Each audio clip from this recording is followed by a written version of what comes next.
What's up, everybody? Welcome to Drafthouse Games. I'm Joel, and this is Drafthouse Last Call, the final say on board games. Today, we're going to be talking about Crystal Clans. So, Crystal Clans is a game for 2 players, exactly 2 players, by Plaid Hat Games. It takes about an hour to play. The basic idea here is that you're going to be going back and forth, taking turns, deploying characters to your base, attempting to move those characters into these crystal areas on the board, and attempting to claim those in order to claim crystals, which will give you either an ongoing effect or a powerful one-time effect. First person to get 4 of these crystals wins. There is a few other ways to get crystals, mostly by getting into your opponent's base and dominating them, or certain decks will cause them to mill cards. I say certain decks because the game starts with 5 or 6 clans available, so you get a deck and the deck is all pre-made. There's also expansions out already that are just extra clans that you can add to the game. So you pick your clan, opponent picks their clan.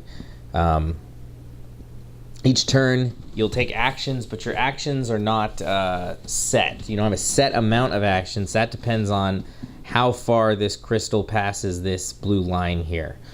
So if I say I'm back here at 10 and I choose to deploy characters, this character here has a deployment cost of 3, and this character also 3, and this one 2. So I deploy them all together as a clan, and that is 8 points that's going to cost me to do.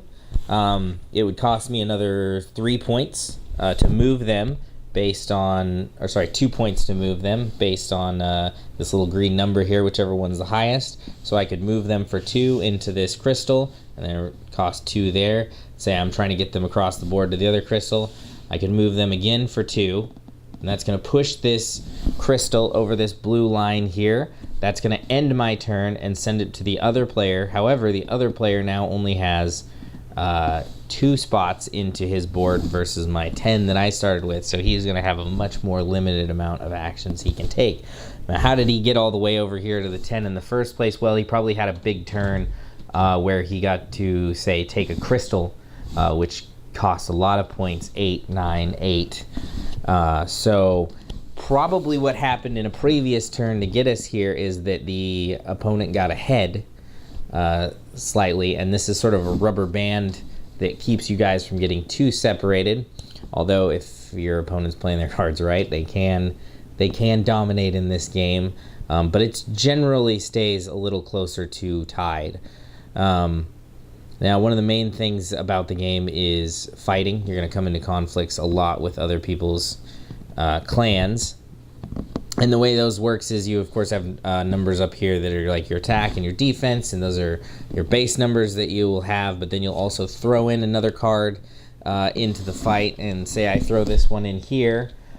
These down at the bottom are bonuses that you may get depending on the type of card that your opponent plays. So each card has one of 3 symbols, either this turtle shell, this sort of foxtail, or this bullhead, right?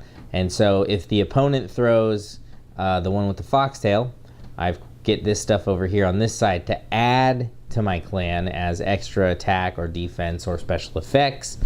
So this one's particularly effective against those ones. If he throws one of the other 2 symbols, then I get this one over here, which still gives me bonuses, but of course not as good. So once it's been determined what bonuses you have on your card, at the same time you'll go like this. You'll add up your attack, you'll add up your defense, your opponent will add up their attack, their defense. You will start with your guy on the bottom of your stack. If you have a stack, you might just have one guy there. And say they had 12 attack going into this fight. I would go here and I'd go, okay, I have 1 defense here, so this guy's dead. They have 11 attack left.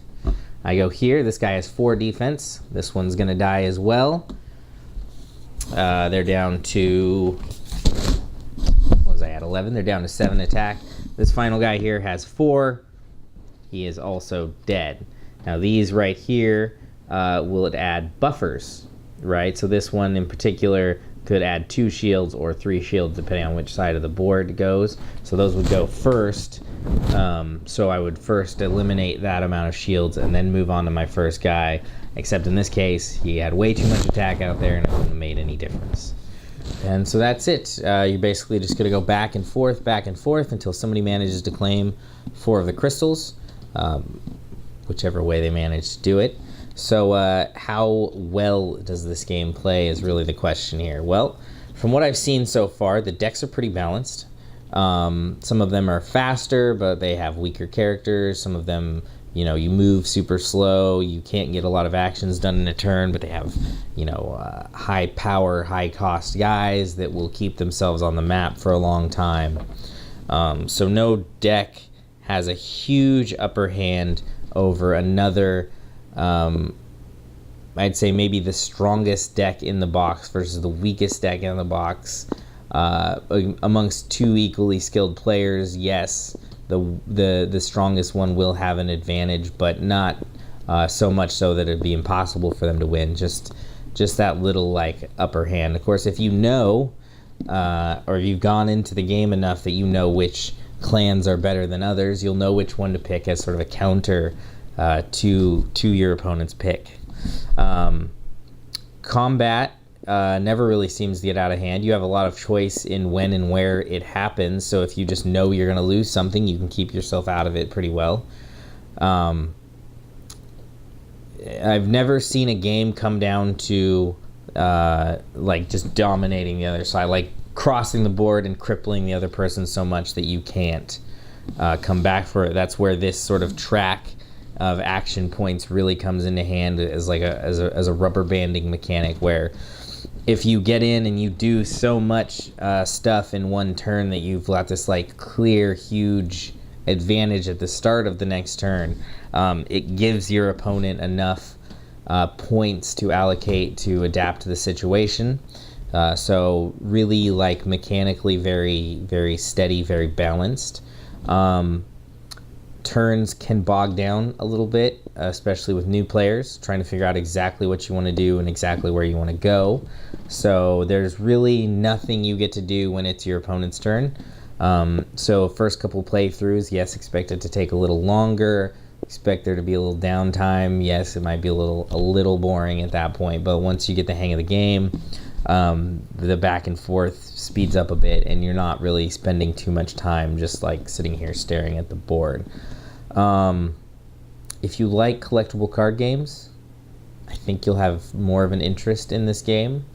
It sort of has that feel that even though you're not building your deck, it still sort of has that mechanical setup that you'd find in most CCGs. If you're not a fan of those, avoid this, but I am. I like this game quite a bit. So where does that put this game on the grand scheme of the Drafthouse 1 to 100 proof? I would say it's probably going to sit right there at around the 80s. But high 80s for me. Some people obviously might differ in opinion, but like, as long as the type of game that you like is, you know, card-based, you know, deck, not deck builders, you're not building your deck here, but just playing from that deck of cards, as long as you're like a CCG-oriented person, this is definitely a great game. Again, if you're not, it's going to be on the lower end, but if you're into those games, this one's certainly worth a try. I'm definitely planning on getting the expansions of this, trying out all the other decks. So I'm going to say this is a blue label. And that's going to be it for us over here at Drafthouse Games. I'm Joel, and this is Last Call, your final say on Crystal Clans. Blue.